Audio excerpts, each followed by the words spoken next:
Et moi, j'ai décidé un jour, évidemment parce que j'avais 12 ans de Vuitton et que c'était plus facile à faire pour moi parce que j'avais une posture et un crédit, mais j'ai décidé de tout mettre de côté et de manager mes équipes juste par est-ce que tu prends du plaisir. Alors, évidemment, j'ai tous les RH de Vuitton qui me sont tombés sur le nez. Oui, j'imagine, ouais. Pourquoi tu respectes pas les règles LVMH, etc. Et moi, j'ai posé la question, mais est-ce que mon équipe est performante ou pas? Ah non, mais ton équipe, elle est super performante, mais tu respectes pas les codes LVMH. Donc j'ai dit, mais en fait, est-ce que c'est la bonne question que vous posez? Est-ce que c'est peut-être la question que vous ne devrez pas vous poser? C'est pourquoi cette équipe, elle est performante alors qu'elle suit pas les règles? On se retrouve aujourd'hui pour un nouveau Le Faire en Vrai avec Lionel Bérurier. On va parler évidemment de management, de proximité, de management du plaisir, d'authenticité, de simplicité. On va parler de toutes les actions qu'il a pu mettre en place pour installer ça dans les entreprises qu'il a managées. Et on va aussi avoir, parce que Lionel a beaucoup travaillé en Asie et maintenant en Tunisie, un aperçu de ce qui pourrait marcher ou de ce qui marche toujours, même quand on est dans des pays éloignés avec des cultures très différentes. Salut Lionel, je suis très content de te recevoir aussi pour le Faire en Vrai. Donc tu es Lionel Bérurier. Oui, enchanté Patrick. Enchanté, on s'est déjà vu. On se connaît depuis quelques années maintenant. Tu as surtout travaillé avec Charlie dans les... À l'époque de Louis Vuitton. À l'époque de Louis Vuitton. Voilà. Bah nous, on se connaît aussi depuis quelques années. On a plaisir à se voir, à parler de management de temps en temps. Alors, qui es-tu, Lionel? Après, on va parler évidemment de management avec toi. C'est quoi en gros ton parcours et où est-ce que tu es aujourd'hui? Je suis un cadre un petit peu atypique parce que j'ai démarré comme ouvrier fromager, une histoire familiale, à 13 ans, toutes mes vacances. Puis après, j'étais sportif de haut niveau jusqu'à l'âge de 20-21 ans. Dans quel sport? Dans les arts martiaux. D'accord. Et puis j'ai eu un petit accident qui a fait que j'ai dû rebondir un petit peu différemment. Je suis rentré dans une université pour apprendre la gestion de production. Et puis de fil en aiguille, j'ai fait de la métallurgie, de l'automobile, du parfum. Et il y a environ 16 ans, j'ai démarré la maroquinerie chez Vuitton. Donc c'était quoi ton art martial? Je faisais des katas artistiques. Donc plutôt c'est un peu compliqué à expliquer. C'est la GRS mais chez les arts martiaux. Donc on passe de ça à manager de production. Ouais, alors pas tout de suite parce que j'étais un vrai technicien à la base. À la base, j'étais un technicien de production, méthode, les temps, les chiffrages, l'amélioration de production. Et puis de fil en aiguille, on m'a laissé des responsabilités qui m'ont fait grandir. Et je dirais que j'ai vraiment démarré mon métier de manager chez Louis Vuitton. Ouais. Toi, t'es rentré donc il y a 16 ans chez Vuitton, donc c'était en Normandie déjà? Non, c'était dans le sud-est comme directeur technique. D'accord. Après, j'ai fait 5 ans de directeur technique et après, 3 ans et demi de directeur technique. Après, j'ai fait 5 ans de directeur d'atelier en Normandie. D'accord. Et là, c'est important parce que tu es dans des ateliers de maroquinerie. De maroquinerie avec 250 personnes sous ma responsabilité. Et évidemment, c'est important de parler de maroquinerie parce que ça va vraiment maintenant marquer ta carrière d'aujourd'hui. Mais du coup, tu apprends le métier de la maro chez Vuitton. Avec la même curiosité avec laquelle tu étais fromager, kata artistique, GRS, je sais plus quoi. Exactement. Qu'est-ce qui t'a plu tout de suite ou pas tout de suite, mais qu'est-ce que tu as aimé dans l'industrie? Qu'est-ce qui t'a parlé? Parce que c'est vrai que c'est un parcours qui t'es pas prédestiné à l'industrie. Ouais, alors il y a quand même dans l'industrie, et ce sera une partie de notre fil conducteur, une volonté forte de résultats. Et moi, j'étais un homme de performance dans la compétition. J'ai été champion de France, champion d'Europe à l'époque. Et donc j'ai retrouvé ce goût à la compétition entre guillemets dans l'industrie avec cette volonté d'obtenir des résultats, de la performance et des éléments, sauf que à l'époque la performance dans les arts martiaux elle se fait par l'entraînement, la répétition, mais on parle pas beaucoup de l'homme. En tout cas l'homme c'est juste soi, donc c'est assez facile, on a juste à se traiter soi-même et encore que des fois se traiter soi-même c'est encore difficile, mais à l'époque j'avais pas à traiter la performance sous un angle avec beaucoup de monde à traiter. Et ça tu le découvres chez Vuitton? Ça je le découvre chez Vuitton puisque c'est une industrie de main d'œuvre où il y a beaucoup de monde. Et ce qui veut dire que ça ne fonctionne bien que si ce monde-là il va tous dans la même direction avec un bon niveau de suivi. Et donc Vuitton n'a pas le choix que de porter énormément d'efforts sur l'humain. Ouais, et donc du coup, tu découvres cet univers, tu découvres le côté ok, maintenant je gère plus que mon corps, je gère 250 personnes. Tu te dis assez vite, va falloir que je gère l'humain. Et tu fais ça pendant plusieurs années chez Vuitton. Jusqu'à mon dernier poste où j'étais directeur de la prototypie à Paris. Où là, le management est encore un peu différent parce que je manageais des experts. Des prototypistes experts. Donc là, on n'est plus dans le management des ouvriers, on est management de gens qui sont experts de leur métier. Donc en termes de management, c'est une chose différente aussi. Et puis, je fais 5 ans et je décide de voyager et de vagabonder vers de nouveaux horizons. Oui, il y a des horizons très à l'est. Ouais. Donc là, t'as été embauché par une entreprise qui s'appelle Stella. Ouais. Qui fait toujours de la maroquinerie. Oui, alors qui est un des leaders de la fabrication de chaussures actuellement toujours, parce qu'ils font 75 millions de paires de chaussures par an, je crois. 75 millions, d'accord. Ouais. Notamment pour Nike. Et qui ont une toute petite activité maroquinerie à l'époque où ils font appel à moi et qui me demandent de développer et de la faire grandir pour avoir un territoire un peu plus équilibré entre chaussures et maroquinerie. D'accord, donc concrètement, tu vas fabriquer des sacs à main, c'était au Vietnam. Je démarre avec 20 personnes en Chine. En l'espace de 1 an et demi, 2 ans, on monte à 600, 700 personnes avec une usine en plus aux Philippines. Et en 3 ans, on atteint presque 3000 personnes avec une usine en plus au Vietnam. Et à mon départ, ils étaient 3800 à peu près. Là, je vais pas te demander le détail tout de suite de ce qui s'est passé, notamment au Vietnam, parce qu'on va en parler beaucoup, c'est hyper intéressant. Mais du coup, tu passes plusieurs années en Asie. Ouais, 5 ans. Et ça va être hyper intéressant parce que 5 ans dans 3 Asies différentes. Parce qu'on dit l'Asie, mais. Oui, t'as raison, c'est grand. Mais Chine, Philippines et Vietnam, c'est 3 cultures différentes. Pour exemple, la Philippine, c'est anglophone chrétien. Et rien à voir encore avec les Vietnamiens. Et les Vietnamiens, avec une culture anciennement colonialiste de la France, plus occidentale, plus artisanale, un vrai savoir du métier et une ouverture d'esprit qui n'a rien à voir avec la Chine, par exemple. On va beaucoup parler du Vietnam. Je trouve que c'est vraiment, puis parce qu'on peut pas parler de tout, mais moi. Et c'est ma dernière expérience en Asie. Voilà, et je trouve qu'en plus c'est une expérience qui est probablement très aboutie chez toi. Juste pour qu'on ait la fin de l'histoire et après on reviendra sur le Vietnam et sur tes convictions managériales. Ça s'est arrêté il y a quelques mois maintenant, il n'y a pas très longtemps. Il y a 1 an et demi, à peu près, avec le Covid, puisque le Covid est venu énormément bouleverser les règles logistiques de l'Asie. Les transports ont dû monter par 4 ou 5. Un container, il y a 6 ans, c'était $3,000. Aujourd'hui, ça peut monter jusqu'à $18,000. Donc, beaucoup de sociétés. Il y a ça, et puis il y a évidemment, même politiquement, on voit bien que... Donc, il y a eu une forte volonté de beaucoup de sociétés, et notamment de mes clients, de rapatrier leur production, ce qu'on appelle dans la zone Euromed, Europe de l'Est et Afrique. Et donc, depuis quelques mois, j'ai réinstallé une activité de maroquinerie en Tunisie. Bravo d'abord, ça s'appelle Atex, cette fois c'est ta boîte, enfin t'as un associé, mais ça. C'est pour la première fois tu produis pas pour toi, mais tu produis dans ta boîte, une boîte qui sans actionnaire. Sans actionnaire au-dessus de toi. Sans actionnaire taïwanais. T'as un partenaire qui change un peu la donne. T'as un partenaire avec lequel il faut composer, mais globalement c'est quand même ta boîte. Donc elle s'appelle Atex, cette boîte, elle est en Tunisie. D'ailleurs là, on est entre l'aéroport de Tunis et Hammamet. Et donc là, t'es de passage à Paris. C'est ça. Entre mes clients.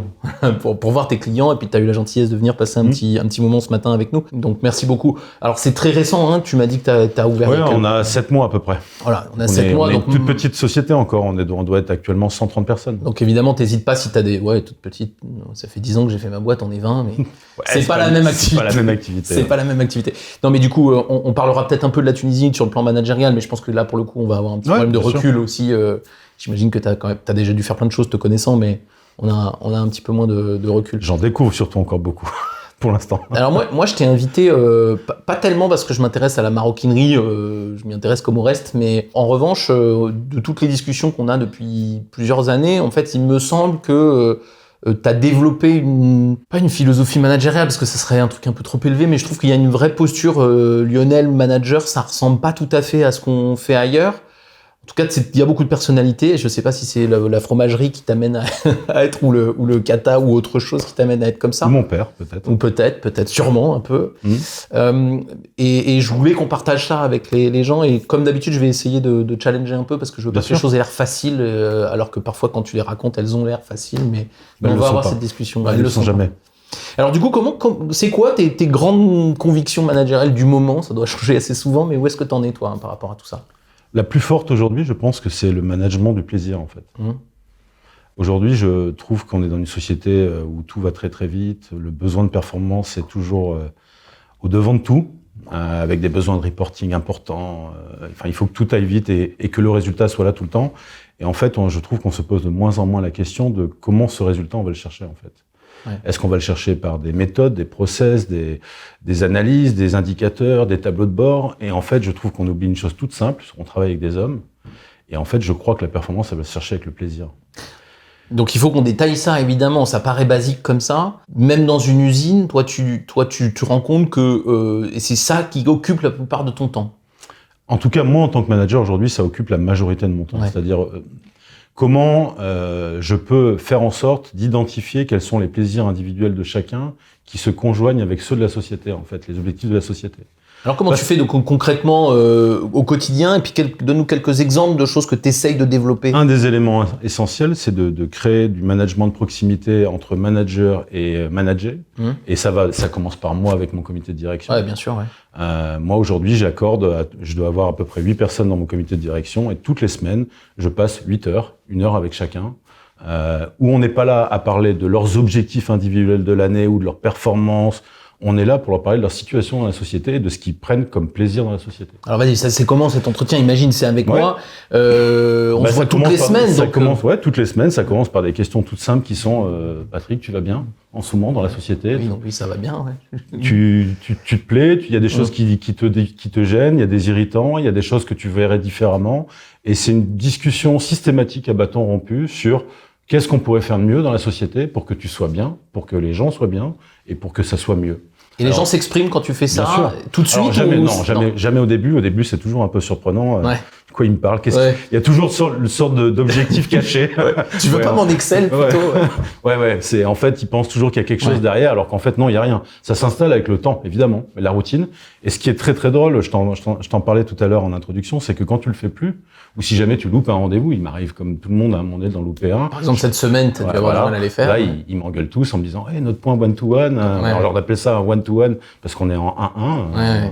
Et souvent, ils me le rappellent. Ils me disent, non, c'est important pour moi. Donc, ils y ont trouvé dans ce rituel, un vrai moment de plaisir, aussi d'échange avec le directeur. Ça donne une proximité aussi avec le directeur. Alors, quand je suis dans des cultures différentes comme l'Asie ou la Tunisie, c'est très très nouveau, puisqu'en général, on ne parle pas avec le patron. Oui, bien sûr. Le patron, il a que de l'information descendante. Là, on lui demande de faire des feedbacks. Ça n'existe pas. Donc forcément, tu as raison, ça met du temps à s'installer. Ça se fait jamais en 2 jours. Mais du coup, tu l'installes d'abord, toi, avec eux, évidemment. L'exemplarité, c'est vital dans une société. Et toi, tu as l'impression que ça vient assez vite quand même? Non, je serais menteur de te dire que ça met peut-être 6 mois, 1 an. D'accord. Mais 6 mois, 1 an pour de la recherche de performance, il y a des tonnes de gens qui lancent des outils de dingue pour avoir des résultats. Ouais, c'est clair. Et ils les ont pas plus en 6 mois ou 1 an. Ouais, je suis d'accord. Donc en fait, quelle est la part de cet investissement qui est quand même pas un investissement lourd en termes de finances pour le coup. C'est juste de l'investissement humain. Non, c'est pas cher. Et ce que j'aime bien, c'est que c'est de l'engagement. C'est-à-dire que quelque part, c'est aussi tu demandes de l'engagement dans ta société en fait.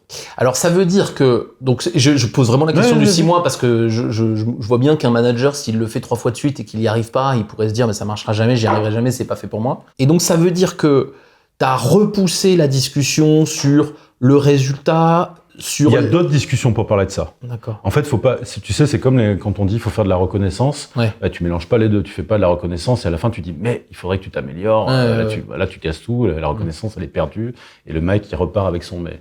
Donc l'entretien one-to-one, c'est pas pour parler d'objectifs. Ils le savent, c'est posé dès le départ. Le cadre il est très très clair. C'est un moment d'échange. Ouais, c'est ça qui est déroutant au début d'ailleurs. Ouais, bien sûr. C'est un moment d'échange. On n'est pas là pour parler même de tes performances à toi. C'est pas le sujet. Ouais. Le sujet, il est uniquement, est-ce que toi, dans la société aujourd'hui, tu te sens bien et tu prends du plaisir?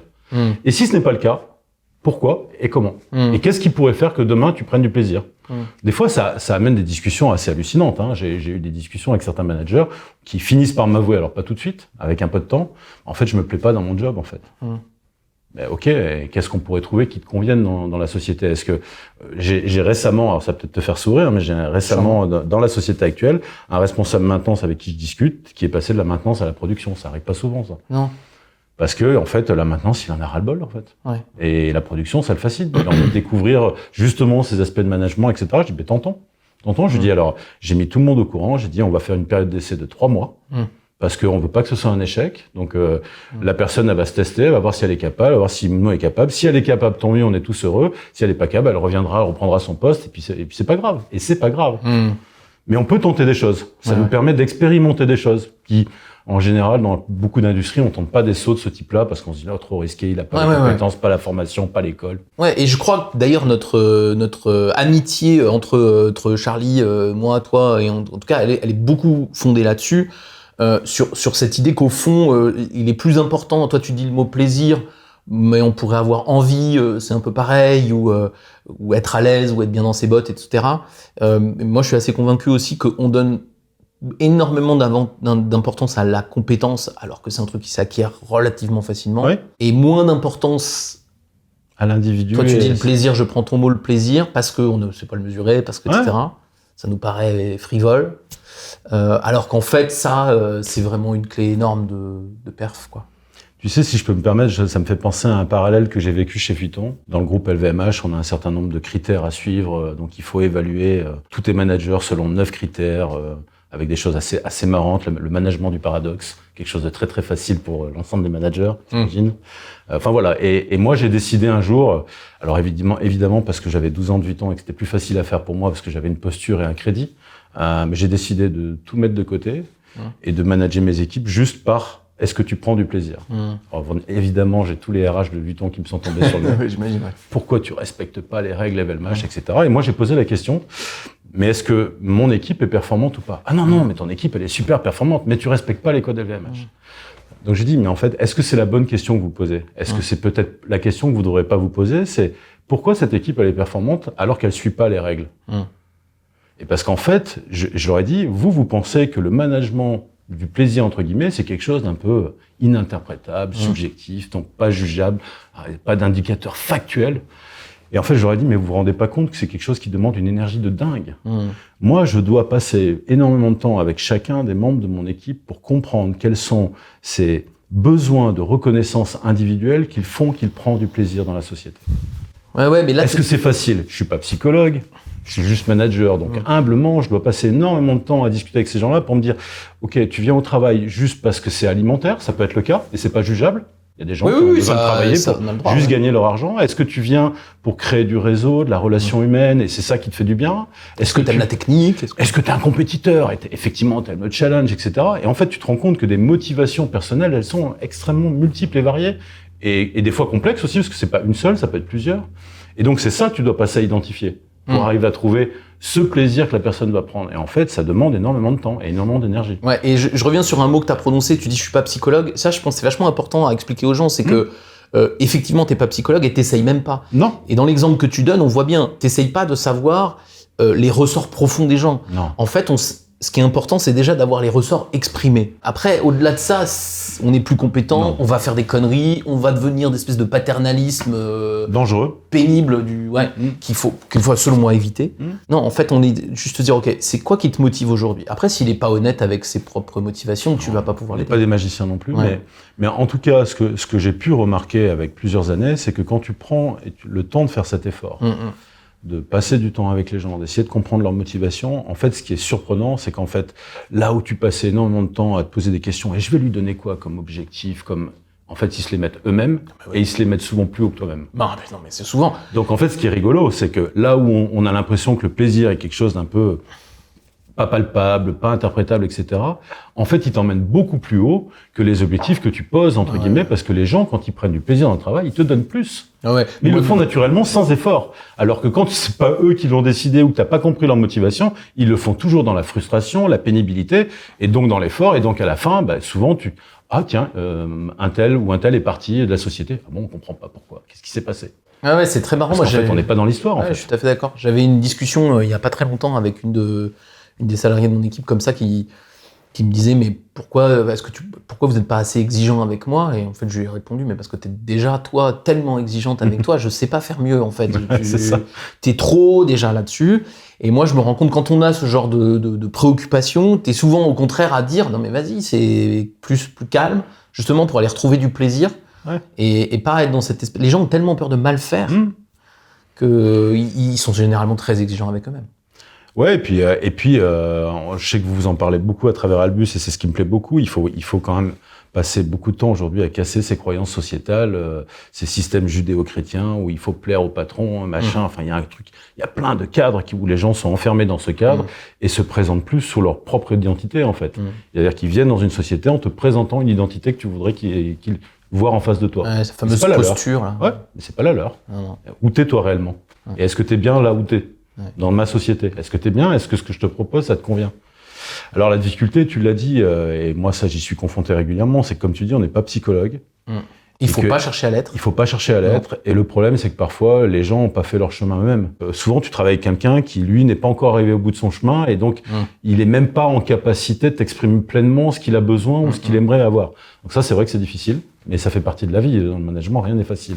Et il me semble, moi, que une des choses que je fais, justement, c'est comme je suis pas psychologue et que je cherche pas à l'être, c'est que quand quelqu'un me donne quelque chose de très superficiel ou très local, tu sais, quand ils veulent pas se livrer, ils te donnent un un tout petit problème alors qu'ils en ont un profond. Moi, je prends ce problème-là tel quel. Je fais pareil. Premier degré, ouais. Je fais pareil. Je sais que c'est pas le bon. Je te donne du besoin facile, rapide.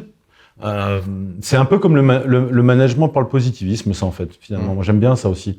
Je trouve que dans nos modes de pratique managériale ces dernières années, on nous a beaucoup appris, toi manager, tu dois savoir identifier les faiblesses ou les points de développement des gens, etc. Et beaucoup de managers passent une énergie folle à dire à leurs gens, écoute Patrick, je t'ai regardé travailler, bon, c'est pas mal, mais il y a ça qu'il faudrait que t'améliores, il y a ça qu'il faudrait que t'améliores. Et le mec, il ressort avec une tonne de trucs, il a l'impression qu'il a une montagne de 10 000 kilomètres à franchir, alors que le manager qui passerait juste un peu de temps à dire, écoute Patrick, depuis que je te regarde, ça tu le fais super bien, continue. Et tu t'arrêtes là. Ouais, t'as identifié des points de progrès, etc. Mais c'est pas ça le sujet. C'est quel est le ressort que tu donnes à la personne, quelle est l'essence et le carburant que tu lui mets individuellement pour que le mec il avance. Et peut-être que plus tard, quand tu sentiras qu'il est dans une posture positive, dynamique, qu'il est prêt dans la société, tu diras, tiens, ce serait pas mal que là-dessus, tu trouves un moyen de progresser et peut-être que je peux te donner une formation. Et la dynamique est pas du tout la même, en fait. Ouais. Moi, je suis d'accord. Il y a peu de managers qui le font. Non.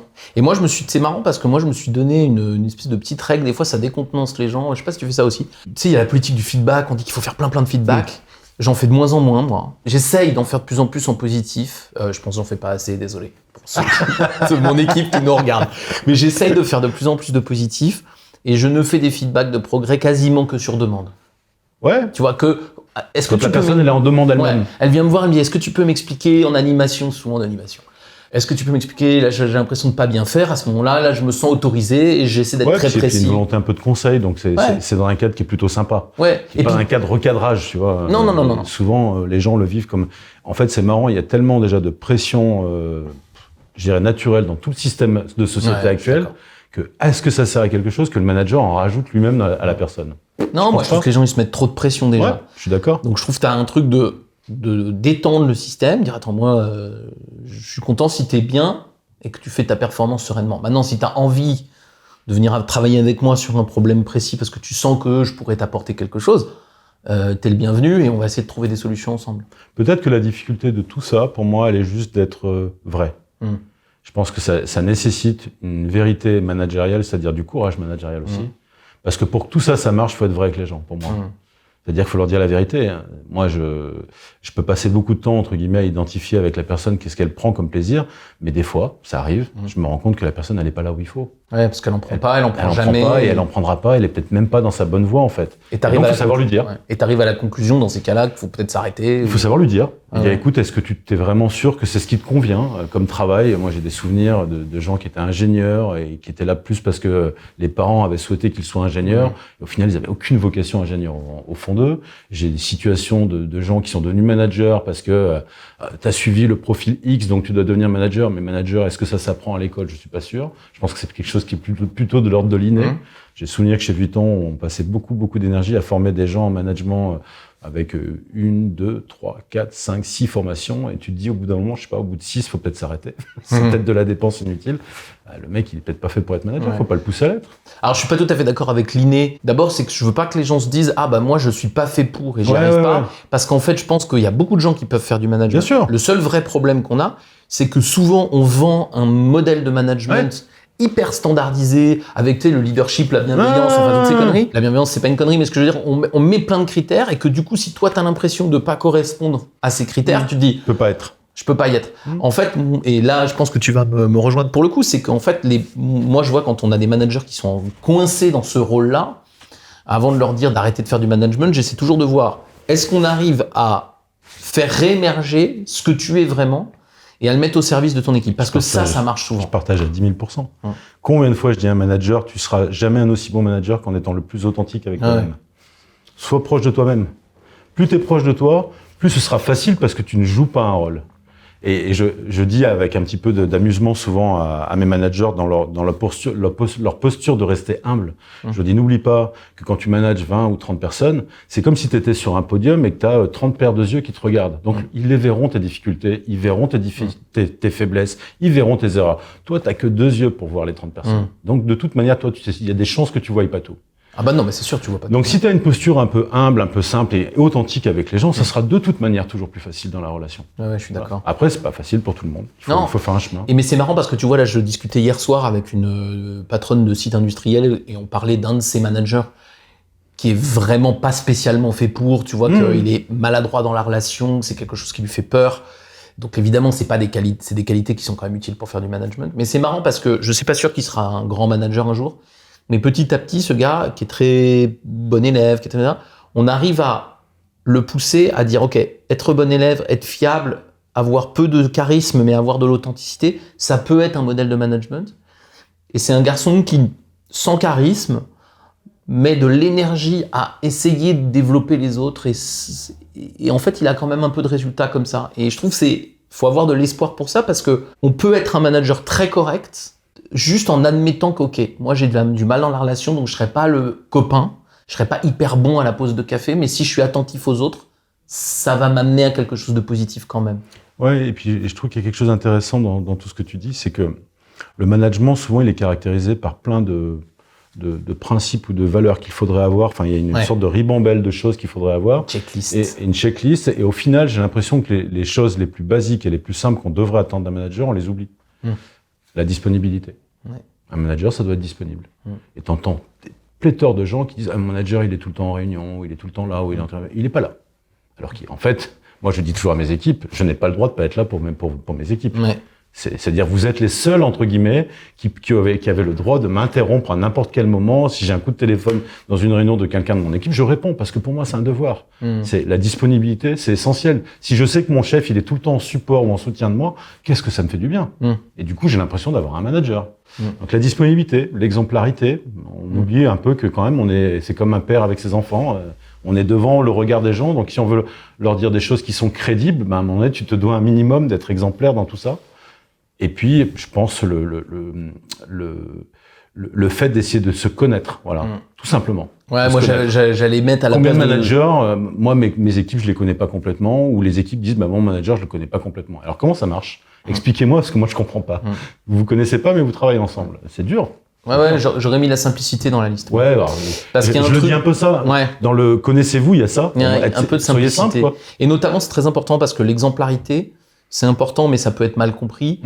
J'ai vu beaucoup de managers très bons, très imparfaits, qui arrivent à faire des choses aux gens alors qu'eux-mêmes sont pas toujours très bons sur plein de trucs. C'est pas forcément grave. Ce qui est important, c'est l'intention.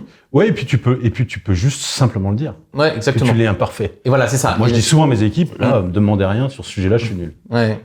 Alors là, demandez à Adrien, lui il connaît bien, ou demandez à Odette, il connaît bien, mais moi non, pas moi. Non, mais tu vois, par exemple, moi je sais que j'ai du mal parfois, enfin j'ai un peu mes jours, tu vois, j'ai des jours où je suis quand même plus sympathique. Un peu soupolé ? Ouais, un peu.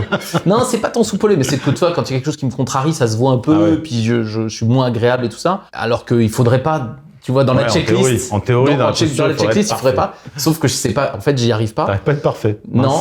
Non, difficile. Ça va les surprendre.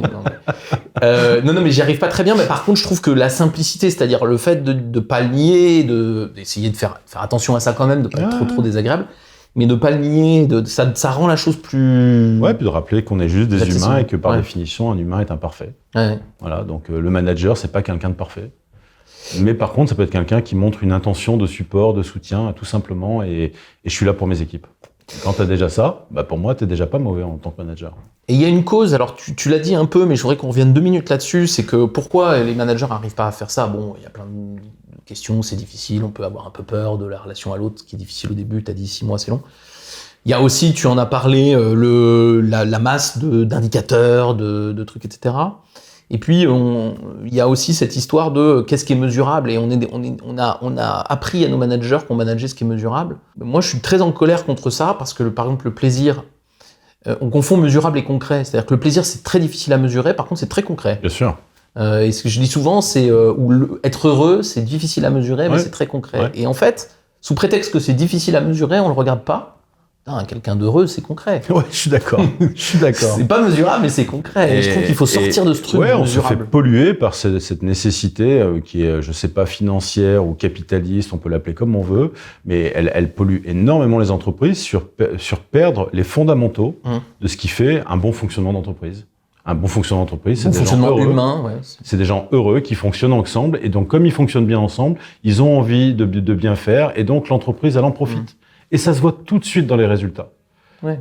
Donc, moi, aujourd'hui, on peut fixer tout le temps des objectifs, comme tu dis, factuels, mesurables, machin, etc. Mais souvent, quel temps je passe à faire ça, à suivre des indicateurs, à les analyser, à les mesurer, et quel temps je passe à m'occuper des gens et à faire en sorte qu'ils ont les réponses à leurs problèmes concrets.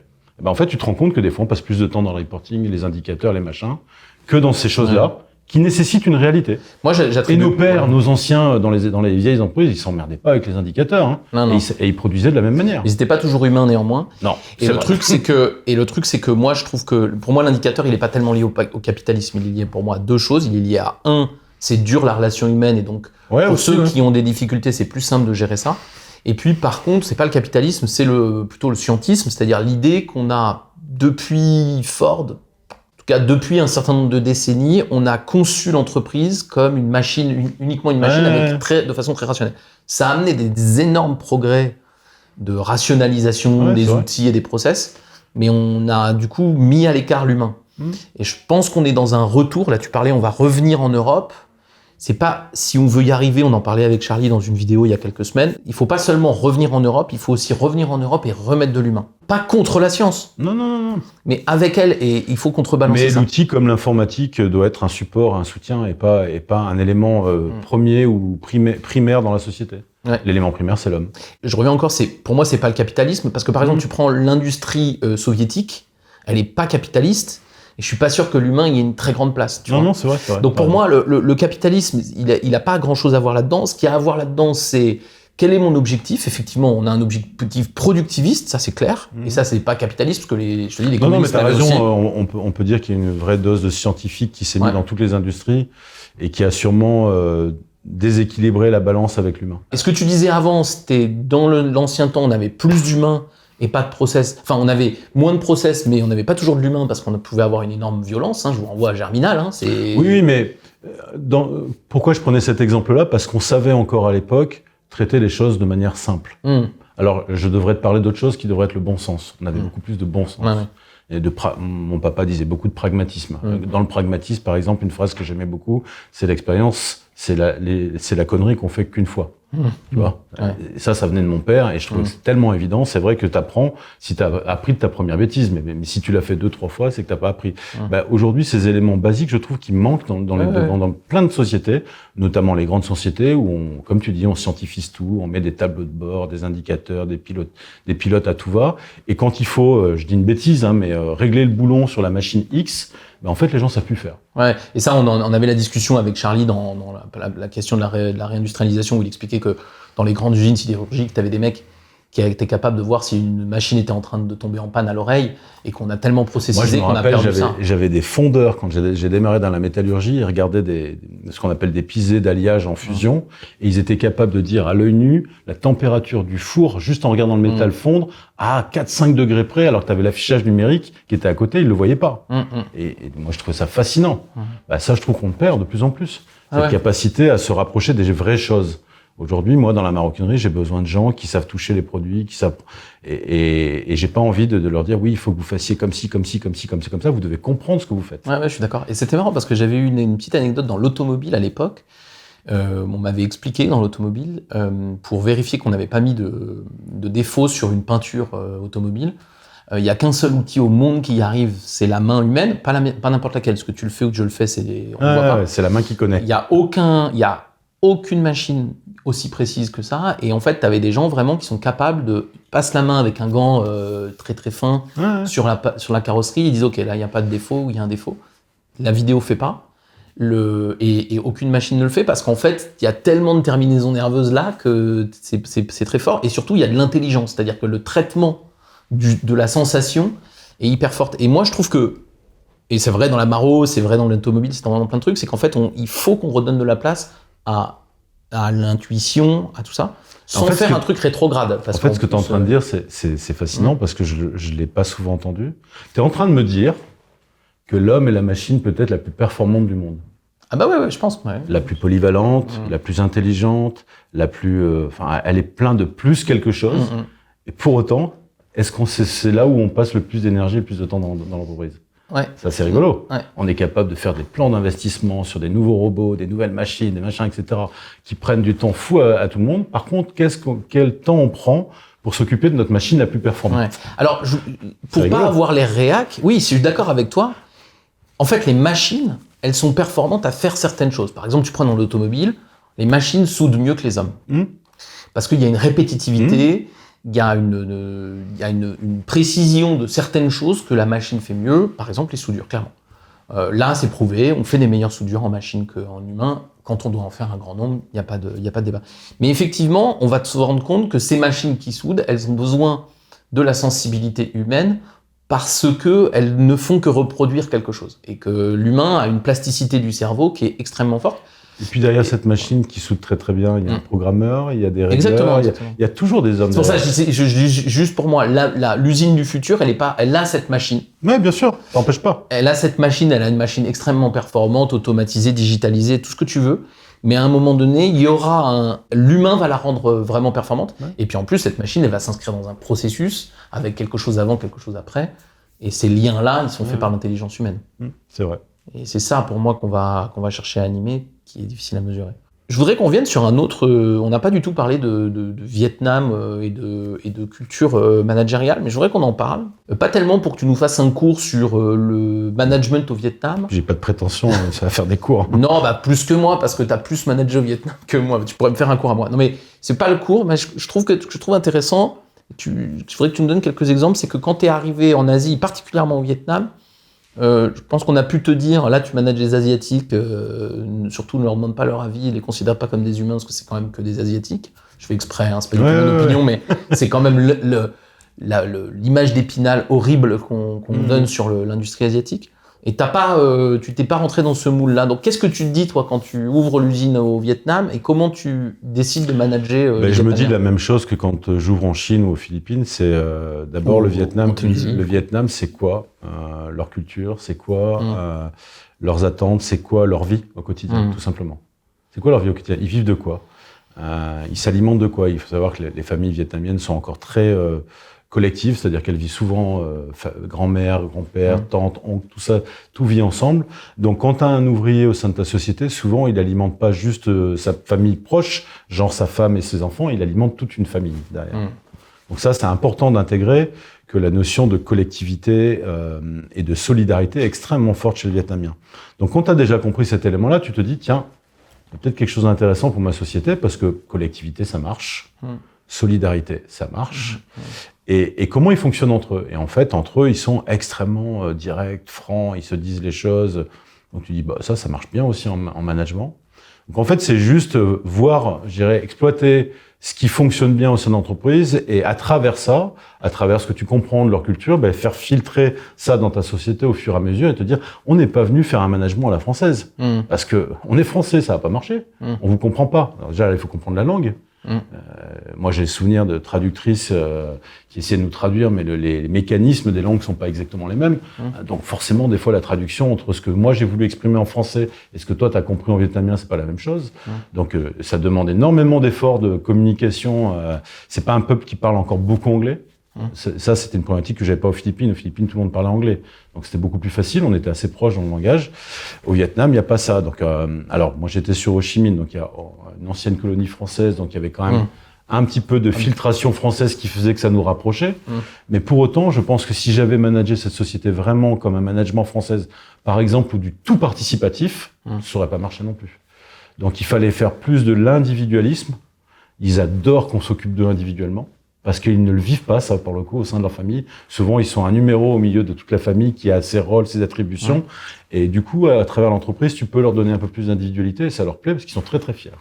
Alors moi, je trouve, d'abord, là, pour démarrer, un truc qui est quand même assez intéressant, c'est que, évidemment, de notre France, mais je pense que ceux de notre Europe, on a une haute idée de notre industrie ou de notre façon de faire et faut reconnaître, hein, même si c'est pas généralisé, on est parfois un peu méprisant avec la façon dont...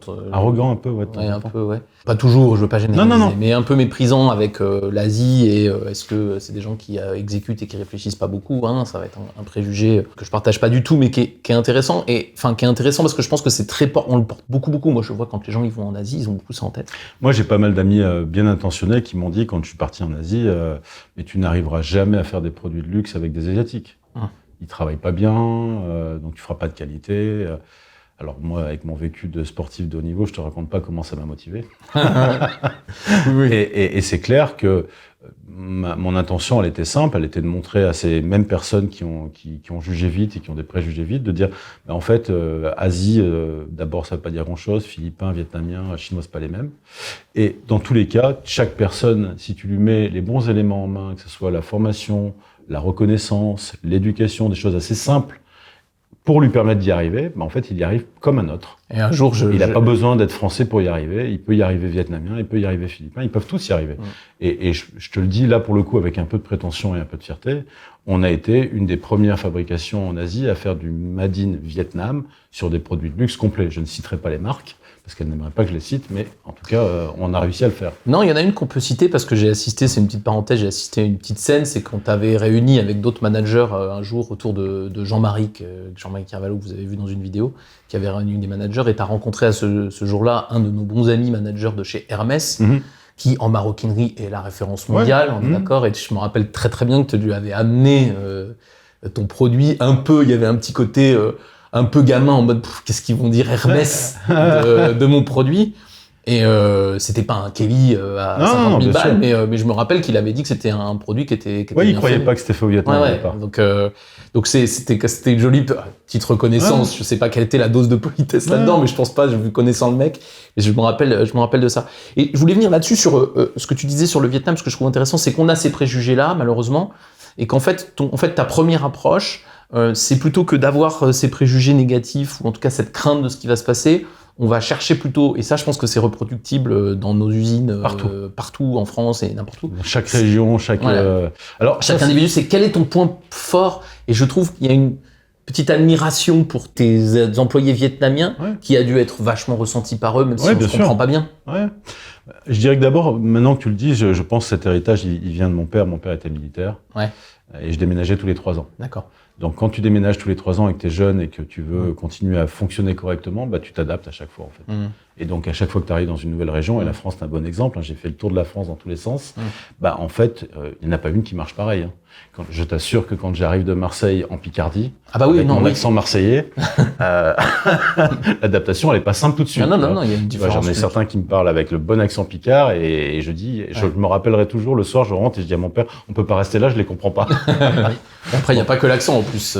Donc, il y a aussi la sauce qu'on met avec les frites, il y a des choses très importantes. Donc, moi, j'ai toujours été, je pense, cultivé à cette ouverture d'esprit et de dire, en fait, tu n'attends pas des autres qu'ils s'intègrent à toi, c'est à toi de faire l'effort de t'intégrer. Donc, du coup, quand tu arrives dans une nouvelle région, comme tu arrives dans un nouveau pays comme les Philippines, il faut rester humble et se dire, OK, c'est quoi leur culture, c'est comment ils fonctionnent, et moi, si je veux, entre guillemets, leur apporter quelque chose, je dois comprendre ça.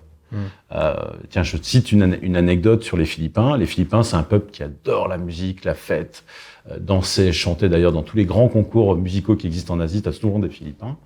Et un jour, je me pose la question avec mon management de me dire, les mamans, on avait beaucoup de mamans qui arrivaient très très tôt le matin, après avoir posé leur fille à la crèche 1 heure plus tôt. Enfin, elles avaient des matinées, tu vois, un peu de danse et un peu stressantes, etc. Et donc, elles arrivaient au boulot ultra stressées, souvent fatiguées. Et je me disais, comment on peut faire en sorte de mettre un système qui fait que on les met en pause le temps avant qu'elles démarrent le boulot, parce que le stress en maroquinerie, c'est un danger incroyable, tu peux te blesser énormément.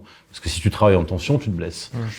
Et donc on discute, et à un moment donné, je pense à cette culture, tu vois, musicale, fête, machin, je dis, on les fait danser le matin.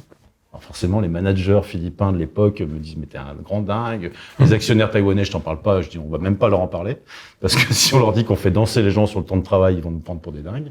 Et au final, ça va faire maintenant bien 4 ans que toute cette usine philippine danse tous les matins 5 minutes. Et tout, alors je t'assure, de voir 3800 personnes qui dansent pendant 5 minutes, c'est fascinant. Alors, ils ont le sourire. Ça une fois dans la vie. Je dois la voir en vidéo, je te l'enverrai si tu veux. Ouais. Et tu vois cette énergie que ça dégage le matin, et je me rappelle, alors On n'aime pas parler de performance, mais je me rappelle que quand on a mis ça en place, je pense qu'on a augmenté la performance du matin de 20%. Alors qu'on a juste fait danser les gens pendant 5 minutes. Oui, mais tu les as fait danser. Moi, tu me fais danser, je démissionne. C'est clair. Mais minute 1, tu vois. Et ce que je trouve intéressant, c'est la solution, c'est pas de danser. Non. La solution, c'est je m'intéresse à l'autre. J'avais écrit un article il y a quelques temps sur la prise de poste et je dis tout le temps, quand on prend un poste, il faut pas chercher les problèmes qu'on va chercher à résoudre. Ouais. Il faut d'abord chercher les trucs trop bien qu'on va chercher à préserver.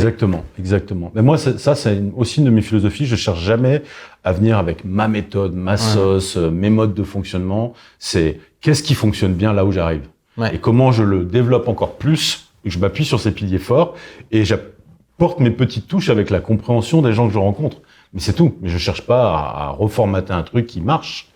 Et chez les Vietnamiens, notamment, il y avait beaucoup de fierté, par exemple. Et si tu t'occupes pas de leur fierté, de la reconnaissance, ça passe par quoi, la fierté vietnamienne? L'appeler par son prénom. Un Vietnamien dans l'atelier, quand tu arrives et que tu prononces son prénom vietnamien avec le bon accent, tu sens qu'il a les yeux qui brillent.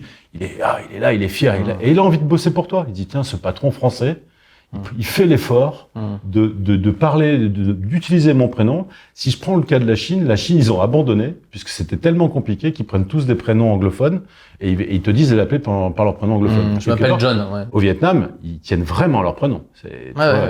Je rappelle au demeurant, pour la petite anecdote, que le Vietnam est un pays qui n'a perdu aucune guerre. Ils ont mis les Français dehors, les Américains dehors, et souvent par des femmes vietnamiennes. C'est pour te montrer la fierté un peu de ce peuple. C'est un peuple de guerriers. Donc il faut que tu comprennes ça quand t'as une usine, faut les respecter, t'arrives pas en français conquérant, non, tu t'es fait foutre à la porte. Donc faut être un peu humble, ils sont contents de te revoir, ils te repoussent pas, mais t'es chez eux. Et du coup, donc là, on les fait pas danser, hein, c'est pas la culture locale, non, mais c'est hyper important parce que faut boire un peu avec eux. Ouais, non, mais il y a trop, on est parfois trop souvent en management tenté de se dire ah tiens ça a marché ici, ça va marcher là-bas et c'est compliqué. Vous le savez intuitivement qu'il faut pas le faire, mais vraiment il faut pas le faire. Donc tu fais pas ça. Moi j'avais été marqué par ton processus. J'en avais parlé dans une vidéo ici avec, je crois que c'était avec Hélène que j'en avais parlé, une nana une manager chez Saint-Gobain. On avait parlé par exemple de ce que tu avais fait sur la formation au Vietnam, il me semble, en tout cas sur ta philosophie de formation. Est-ce que tu peux nous en dire 2 mots? En fait, quand on est arrivé dans cette société, ils avaient fait que des composants. C'est-à-dire qu'ils n'avaient jamais fait de produits complets. C'est-à-dire qu'ils avaient fait des poignées, des morceaux de pièces, entre guillemets. Pas des sacs. Et nous, on est arrivé avec une vision de se dire, ce site-là, il faut qu'on en fasse notre référence dans les produits complets de luxe. D'accord, sortir un sac. En maro ou en petite maro. Donc c'était très, très ambitieux. Et en fait, on s'est appuyé sur quoi? Sur le fait que dans leur culture, il y avait énormément de savoir-faire artisanal. Donc on a mis en place une cellule de formation pour leur apprendre le métier, mais qu'on a mis souvent en parallèle avec leur savoir-faire traditionnel. C'est-à-dire, en gros, si vous pensez que vous n'êtes pas capable de le faire, c'est pas vrai, parce que nous, on vous prouve que vous savez déjà le faire. D'accord. On vous a montré, on avait, je me rappelle, ramené plein de films. J'ai le souvenir d'un film de bonbons à la noix de coco, où tu vois des filles qui emballent des bonbons à la noix de coco avec un pliage ultra compliqué dans quelque chose que tu vois à peine à l'œil nu. Mais vraiment, c'est-à-dire que elles font ça tellement vite que tu vois pas le pliage. Et en fait, on s'était appuyé sur ces films-là en leur disant, vous voyez, nous, on va vous apprendre des choses compliquées, mais n'ayez pas peur. Vous faites déjà des choses très compliquées. C'est juste que ces modes-là, vous les connaissez pas. On va vous accompagner pour les former. Vous les faites sur un bonbon, mais en fait... Et donc, on a évidemment, parce que dans le métier de la maroquinerie, tu ne peux pas être forcément capable de faire tout. On a mis en place un système d'évaluation qui permettait d'identifier dans quoi étaient meilleurs ces gens-là, parce qu'il y a vraiment différents métiers de coupe, de prep et de montage, et ceux qui sont très habiles de leurs mains vont peut-être aller un peu plus au montage, et donc on a qualifié à la sortie de ces formations, donc on faisait en général 1 mois de formation, mais qui était de la formation avec de l'observation de formateurs, pour identifier quelles sont les forces des gens qu'on est en train de former. Et une fois qu'ils avaient été formés pendant 1 mois, ils repartaient sur des circuits de formation métier. Alors, voilà. Je connaissais pas cette histoire-là. Moi, je pensais, quand tu parles en formation, quand je te posais la question, du système que tu avais mis en place, dans mon souvenir, tu sais, pour donner aux gens les formations qu'ils souhaitent, quel que soit le contenu. Ah oui, non, on a. C'était au Vietnam, ça. Oui, c'était au Vietnam. En fait, on s'est rendu compte quand on a repris cette société au Vietnam que les gens n'avaient pas été formés depuis 15 ans. D'ailleurs, c'était un management français avant nous. C'est triste, mais c'est des gens qu'on a utilisés comme un peu de la chair à canon. On les met en production et en fait, les gens, perspective d'évolution à peu près égale à 0. Ah ouais, 0.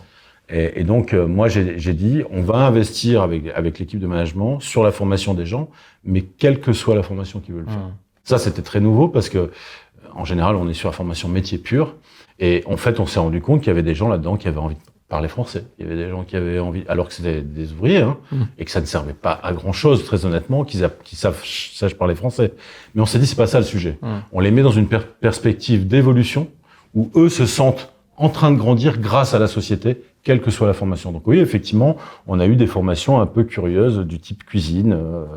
Je me rappelle que c'était une maroquinière de préparation qui nous avait demandé ça et qui nous a quittés d'ailleurs après pour monter ça. Parce que là, oui, ils aiment beaucoup monter leur petite gargote de cuisine. Mais c'est pas grave. C'est pas grave parce que le signe positif de tout ça, en fait, c'est que grâce à la société, elle a pu faire ce qu'elle voulait. Ah oui.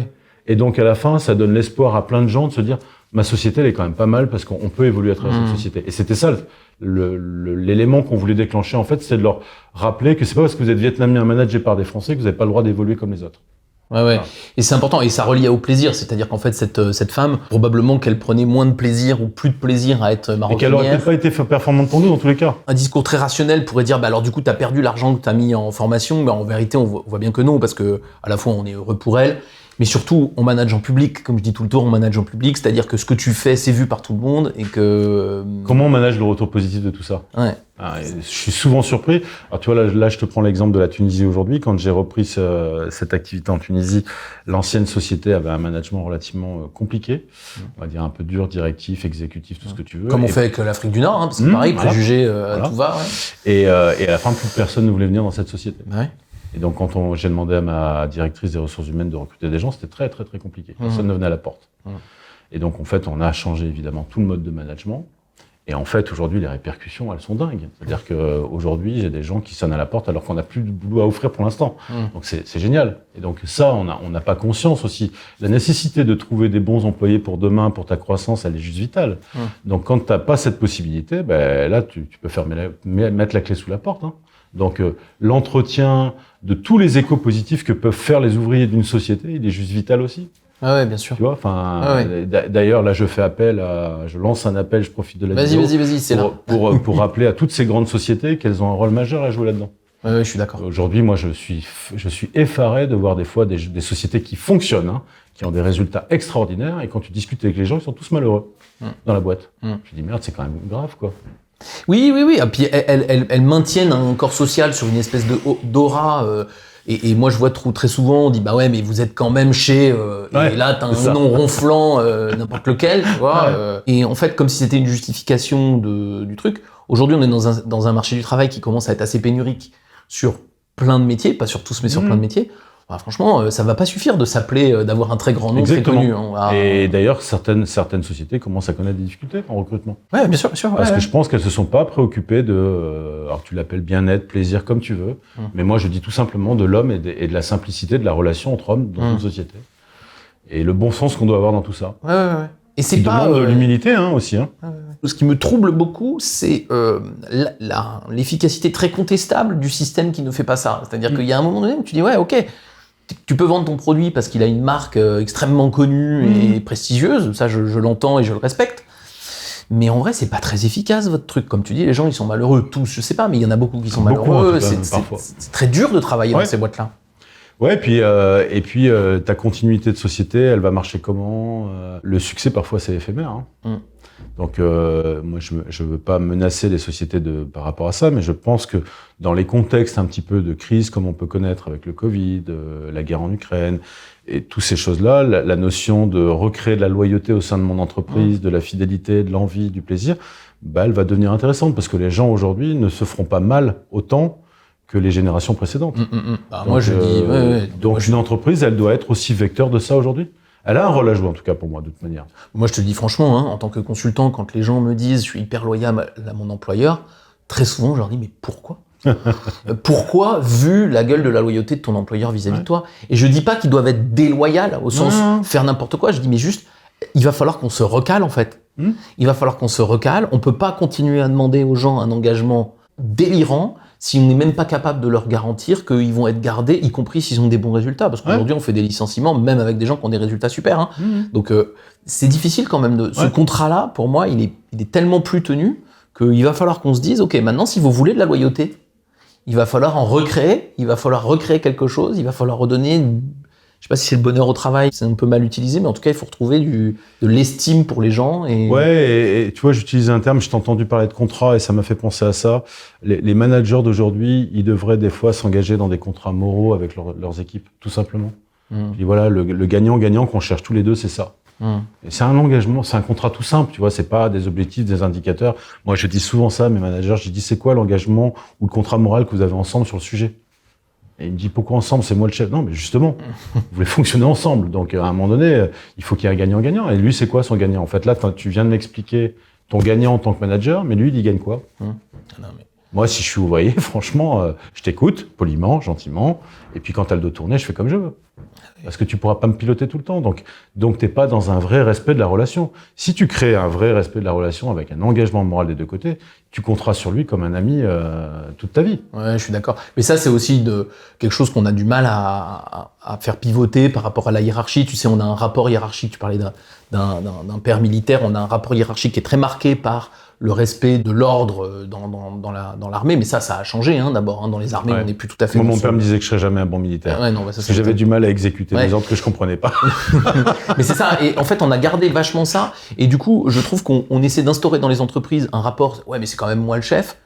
Mais le chef de quoi? Il t'appartient pas, en fait, le type. C'est ça. Donc, le chef, c'est quelque chose de beaucoup... Pour moi, c'est une relation beaucoup plus faible que ce qu'on voudrait. Ouais. En fait, il y a une égalité totale entre lui et toi d'humain. On appelle ça un vaut un en un truc. Les gens ne t'appartiennent pas. Tu peux pas leur donner d'ordre stupide ou contre leur intérêt à eux. Et donc, effectivement, on est plutôt dans une logique de, OK, on travaille ensemble. Il se trouve qu'on n'a pas le même rôle.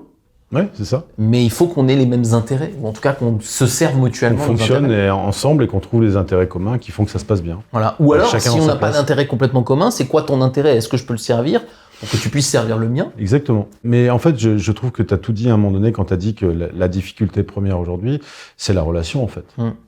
Et donc forcément, pour une partie de gens, et je le comprends, je le juge pas, c'est plus facile parfois d'aller piloter des indicateurs et des tableaux de bord que d'aller dans la relation, puisqu'on sait nous-mêmes, une relation parfois même avec sa femme ou des amis, c'est pas simple. Ouais. Donc l'appliquer au travail, des fois, ça fait peur. Oui. Donc, comme ça fait peur, on préfère un peu se protéger et s'enfuir dans les éléments mesurables, factuels et autres. Mais je pense qu'il faut c'est pas qu'on fasse croire, c'est qu'on donne de l'espoir à plein de managers aujourd'hui sur le fait que essaye. C'est pas grave. Tu vas peut-être te planter. Moi, je dis souvent ça à mes managers. Je dis, le pire pour moi dans un manager, c'est de rien faire. Ouais. Donc, je dis, essaye. C'est pas grave. Tu restes humble et essaye. Et des fois, tu auras des victoires, des fois, tu auras des échecs. C'est pas grave. Mais plus tu essayeras, plus tu seras expérimenté et plus tu te sentiras à l'aise dans ton rôle de manager. Donc, essaye. Ouais. Après, il faut lui apporter le soutien, toi, de laisser, parce que le droit à l'erreur, il n'est pas permissif partout non plus. Moi, je sais que mes managers, ils ont le droit à l'erreur, et moi, le premier, d'ailleurs, je me l'autorise aussi. Oui, d'ailleurs, tu prends beaucoup cette autorisation. Non, mais blague à part, et je trouve ça, c'est vraiment important, parce que c'est sûr que dans la relation, on a envie de la maîtriser. On a envie de la piloter.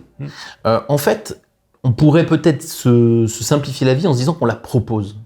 Et que c'est ça, si vous regardez Lionel en disant mais je suis incapable de faire ce qu'il fait, en vrai, oui, il y a une maîtrise relationnelle chez toi, mais je crois surtout qu'il y a une proposition relationnelle. Il y a des erreurs aussi. Ouais, mais surtout il y a une proposition, c'est-à-dire qu'en gros, je suis pas en train de te dire que je suis tellement fort que qu'on va avoir une bonne relation. Je suis en train de te dire, écoute, moi je te propose qu'on ait une relation comme ça, est-ce que ça peut fonctionner? Et moi je me rends compte que sur la durée ça fonctionne pas mal, sur des temps courts, il y a des hauts et des bas. Oui, bien sûr. Et en fait, vous n'êtes pas forcément responsable du bas. Ça arrive, les gens, ils sont parfois mal lunés. Je parlais de moi qui est mal luné, je suis pas le seul au monde à avoir des jours où je suis en forme et des jours où je le suis moins et que ça se voit. Et je trouve que c'est vraiment l'idée de se dire, quand on est manager, il faut proposer la relation. La proposer, la reproposer, la re-reproposer. La reformuler, Et de temps en temps, ça marchera pas. Ouais, bien sûr. Et il faut le dire, ça d'ailleurs aussi. Ouais. Moi, je le dis souvent à mes managers, je dis, tu auras fait des essais, des fois qu'une personne ça marche pas, ça veut peut-être dire que dans cette relation managériale, il faut changer les rôles. Et peut-être que c'est un autre manager y arrivera. Et c'est pas grave. C'est pas grave là aussi. Tu vois, il faut aussi désacraliser ce côté, le manager, il doit tout le temps être dans la réussite. Bah non, le management c'est compliqué. Donc des fois, il faut changer les équipes.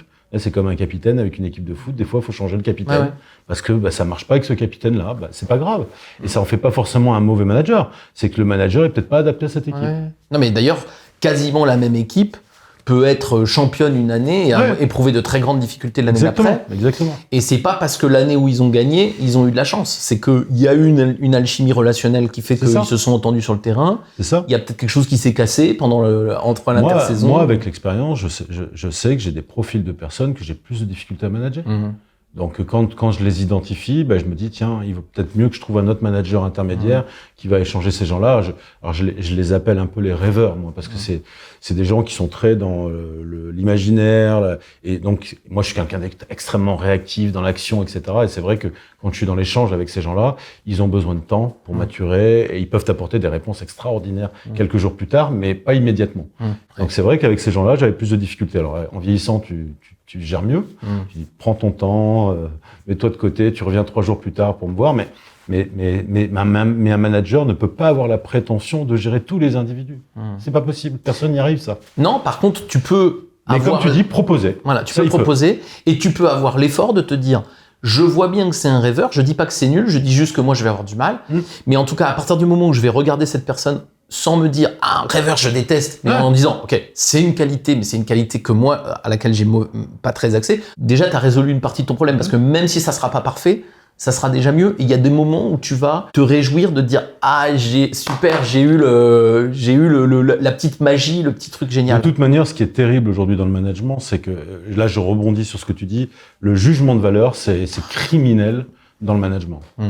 Le problème, c'est qu'on est dans des sociétés qui nous forment à être des jugeurs depuis tout petit. Et tout ce qui est différent de ce modèle qu'on te donne, ce que j'appelle moi les croyances sociétales, on t'a donné plein de croyances, et en fait on te dit c'est pas bien en gros.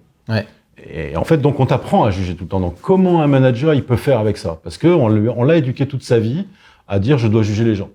Moi, ma petite botte secrète, je dis pas que c'est une vérité, elle marche avec moi, elle marchera peut-être pas avec tout le monde, c'est que les jugements, ils sont comme tout le monde, je suis un humain pareil, ils me viennent aussi. Oui, bien sûr. Voilà. Et je me dis, la première fois que je vois Patrick, il fait la gueule, je me dis, oh lui, il est soupolé, il va avoir du mal avec lui. C'est pas vrai. Mais c'est pour l'exemple. Et en fait, ce jugement, moi, j'essaye de le mettre dans une petite boîte.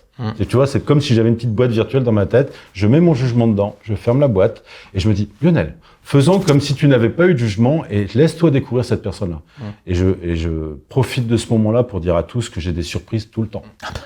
Tout le temps. C'est-à-dire que des fois, le jugement, il est vraiment très négatif par rapport au potentiel de la personne ou ce qu'elle est. Et parfois, j'ai l'inverse aussi, ça arrive. C'est-à-dire que je vois une personne très positive et puis finalement, je me rends compte avec le temps qu'elle est pas si intègre que ça ou passionnette. Mais dans tous les cas, j'ai beaucoup de surprises. Donc, se laisser, entre guillemets, le jugement de côté, c'est quand même s'ouvrir un panel de potentiel et de choix dans ton mode de manager qui est juste incroyable. Il y a ça et je suis totalement d'accord avec toi et il y a ce truc-là qu'il faut faire à mon avis. Et le deuxième, c'est dans les croyances sociétales, c'est ça que tu dis. Par exemple, un rêveur et industrie, ça marche pas. Ouais, c'est du jugement, quoi. Et surtout, c'est un jugement, on a l'impression que, voilà, il faut pas, pareil, il y a un créatif chef de projet. Ça marche pas. Ça marche pas. Et en fait, peut-être parfois, ouais. Mais en même temps, une usine de 600 personnes, elle peut se permettre d'avoir quelques rêveurs. Je pense pas qu'elle peut se permettre d'en avoir 400. Je pense qu'elle a besoin. Et moi, la grande question, c'est est-ce que tu arrives à créer une place pour des profils qui sont atypiques? De toute façon, les rêveurs, ils font pas beaucoup le choix de l'industrie en général. C'est un sujet qui me plaît beaucoup parce que, tu vois, j'ai quelqu'un dans mon équipe qui s'appelle Odette, qui m'a suivi en Asie, qui me suit aujourd'hui en Tunisie. Elle a un caractère extrêmement difficile. C'est un personnage, quoi. Voilà. Salut Odette. Et c'est une personne que j'adore avoir dans mon équipe. Tu sais pourquoi? Parce que c'est une des rares personnes qui sait me dire non frontalement devant moi. C'est jamais agréable. Je suis un humain comme tout le monde. Quand t'as quelqu'un de ton équipe qui te balance, tu dis n'importe quoi, c'est nul, machin, etc. Ta fierté, elle en prend toujours un petit peu. Quoi, tu vois, c'est clair. Putain, il dit ça devant toutes mes équipes, machin, etc. Sauf que souvent elle a raison. Et qu'elle est capable de me le dire. Et qu'en fait, heureusement qu'elle est capable de me le dire, parce que grâce à elle, au cours de 20 ans maintenant de connaissances ensemble, elle m'a évité des murs, des fois, mais énormes. Et donc je pense, et ça c'est un message que je peux adresser à tous les managers, ne vous mettez pas des équipes qui vous ressemblent. Au contraire, associez-vous avec plein de profils différents. Alors certes, vous allez peut-être parfois être en galère managériale, mais vous allez apprendre, vous allez vous enrichir, et vous allez être meilleur avec toutes ces confrontations, mais surtout, tu sais, c'est un peu comme une bonne salade grecque. Tu vois, à un moment donné, si tu mets juste du sel et du poivre, c'est moyen. Par contre, si tu mets de l'huile d'olive, du vinaigre, du petit piment, d'espelette, machin, etc., ta salade, à la fin... J'aime bien les petits oignons blancs. Les petits oignons blancs. Et ben, à la fin, ta salade, elle est extraordinaire. Ben, une équipe, c'est pareil pour moi. Plus tu as des profils atypiques, et tu sais, alors, c'est ça le challenge du manager, c'est comment je complémentarise cette équipe-là qui est très différente les unes des autres. Mais c'est excitant, entre guillemets, de voir que la complémentarité, entre guillemets, elle t'amène des résultats juste extraordinaires. Voilà. Si je faisais un parallèle, moi, quelque chose qui me fascine en France, par exemple, souvent on parle de la cuisine française qu'elle est exceptionnelle, mais pourquoi elle est exceptionnelle? C'est parce qu'elle est multiculturelle. Bah, bien sûr. Elle a été le fruit de multiples émigrations depuis des années et des années. Elle a piqué partout. Elle a piqué partout et maintenant elle est extrêmement riche. Pour une autre anecdote, l'équipe de France c'est pareil. Je veux dire, si il y avait pas des Antillais, des Africains, de tout ce que tu veux, bah, l'équipe de France aurait peut-être pas été 2 fois championne. Non, mais la diversité culturelle, elle donc pour moi, la diversité culturelle, c'est la plus grande force de la France. Ouais. Et ben dans le management, je trouve qu'une équipe c'est la même chose. Ouais, je suis tout à fait, je suis d'accord avec toi. Et il faut vraiment qu'on se le redise très très souvent. Et si vous êtes habitué de nos vidéos, c'est marrant parce qu'on commence à toucher un truc qui revient. Vous regardez la vidéo de Jean-Marie, il dit ce qui me fait le plus progresser, c'est quand on me rentre dans la gueule. La vidéo de Philippe qui raconte son anecdote en Hongrie, où c'est son élu hongroise qui lui donne les problèmes de sa boîte devant tout le monde, et c'est son plus grand souvenir de management en Hongrie. En fait, il y a vraiment quand même un point commun dans les managers, alors que vous avez des styles différents, c'est que c'est performant quand on accepte la confrontation. Il faut accepter. Qu'on soit d'accord ou non. Je dis pas qu'il faut être d'accord avec... C'est pas grave de pas être d'accord, et des fois, ils ont tort, hein, mais il faut accepter cette confrontation. Il faut s'enrichir de cette confrontation, en fait. Ouais. De toute manière, on dit souvent, il n'y a pas de fumée sans feu. Bah, c'est un peu pareil dans le management. Hein. Moi, je me dis toujours que je peux pas convaincre tout le monde, mais quand j'ai quelqu'un qui est contrarié par ce que je lui propose, je me pose la raison de pourquoi il est contrarié. Et je me dis, il y a peut-être quelque chose en toi qui fait que ça ne fonctionne pas. Et donc, ça m'enrichit dans tous les cas. Je dis pas que je trouve toujours des réponses. Hein. Non. Et d'ailleurs, c'est pas toujours lié au manager. Hein. Des fois, vous n'avez pas fait de bêtises. Mais en tout cas, profiter de l'enrichissement de tout ça. Je pourrais conclure sur quelque chose qui était rigolo que j'ai vécu en Tunisie il y a pas très longtemps. J'ai un jeune manager qui est venu me voir et qui m'a fait Monsieur Lionel, parce qu'ils utilisent, en Tunisie, ils utilisent souvent sur le monsieur prénom, donc ça c'est rigolo. Monsieur Lionel, comment on fait pour être un bon manager comme vous? Question qui tue. J'ai dit, écoute, je sais pas si je suis un bon manager, je sais même pas si je suis une bonne personne. La seule chose que je peux te dire, c'est que chaque jour qui passe, j'essaie d'être un peu meilleur. Et je pense que le management, c'est ça, en fait. Le management, c'est accepter qu'on n'est pas parfait et que on apprend tous les jours et qu'on sera toujours un meilleur manager dans 5 ans, dans 10 ans, dans 15 ans, parce qu'on s'enrichit.